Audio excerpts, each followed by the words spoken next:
In a city known for pasta and pizza, there's a small warm corner of Rome where the spices tell different story. That place is called Hummus Town. Here, the air smells like cumin and lemon, flatbread bubbles in ovens, and conversations flow in Arabic as well as Italian. It's more than a restaurant, it's a story. And like all great stories, it begins with a question. What if food could be more than survival? What if it could be healing? Shazza Saker, Syrian Italian, activist, cook, and founder of Humusam, believed he could. It actually started when I realized there was no improvement. Because until the very last second, I think we all, Syrians living abroad, I think we all thought that it was going to end. Another month, another 2 months. And every time you'd call my cousin, I have a very optimistic cousin, and she'd be like, I think we saw, we heard, we were living on hope. Until one day, I come back home and I find Jumana, who's the chef of today's hummus style, crying. And she never cries. Never. It's like, what's wrong? Why are you crying? My family left Aleppo. For me, that day was the start of Hummus Town. In 2016, Hummus Town opened its first permanent space. But this wasn't a charity kitchen. It was, and still is, a social enterprise, a functioning restaurant that hires and trains refugees, pays fair wages, and puts dignity on the menu. I realized, okay, so if Jumana's family has left after, it was back in 2016, so 4 years, 5 years after the beginning. So that's when it all started. And it was like the bell saying, okay, it's not going to end, do something about it. So since Jumana is an amazing cook, we're like, you know what? You cook and I'll bring people over and we'll start having these meals. And it all started in my house. So she would cook in my kitchen and we'd have people coming in.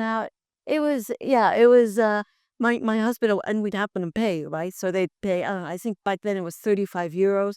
They would eat, open buffet, drink as much as they wanted, and socialize, right? So it always started there. The team is made up of people from Syria, Afghanistan, Sudan, as well as Iran. Some are Raj's trauma, and some didn't speak Italian. Some had never worked in a kitchen before.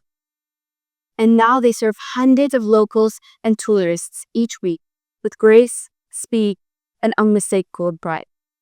And the food? It speaks for itself. The falafel is light and crunchy, the hummus rich, nutty, and smooth. The lentil soup tastes like someone's grandmother made it from scratch. But behind every dish is a story.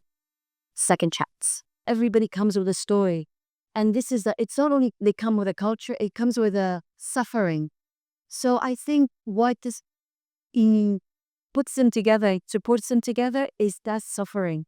They all know how each of them suffered. So I think that is what creates a community among them. That's how they support one another. And that's how the patients, because a lot of them mess up. So they're like, but he did this, she did that. But they come to terms with it because, they understand that nobody does it on purpose. It's not done with a feeling of wanting to harm any. They learn that to be patient, to welcome them, because at one point, we all were there. So what I'm trying to say is, and I love about this is each refugee, who has worked with us, has brought in a refugee himself. And they have been in charge of training them and making them feel in a family.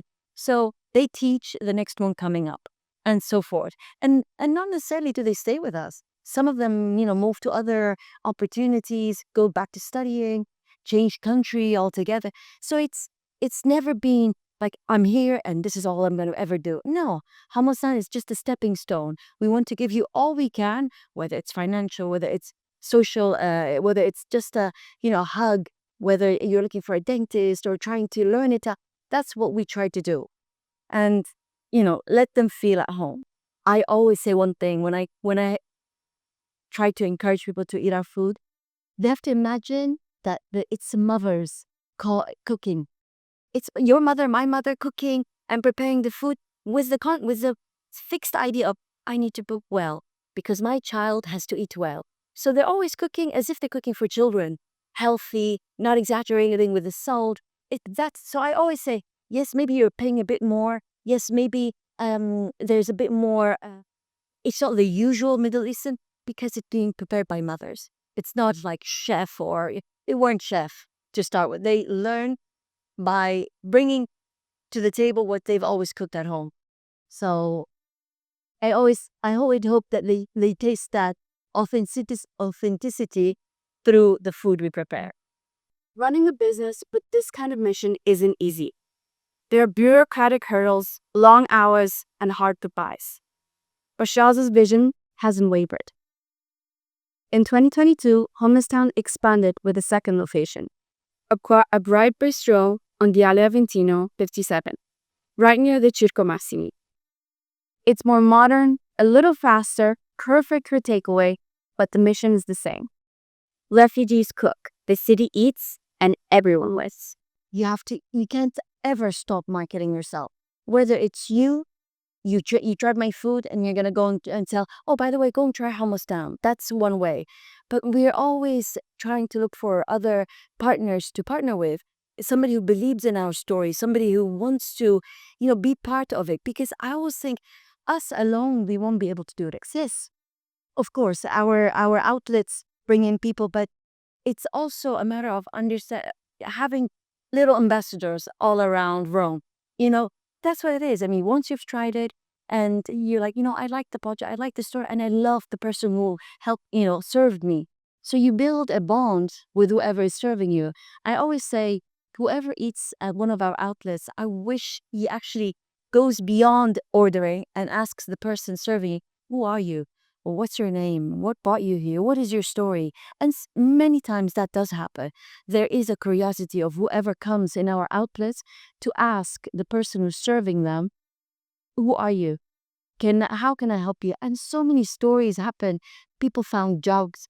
Refugees found other jobs. Refugees found a lawyer through that. So because they start conversing, and that's how they build their own community. I always tell them, learn the language.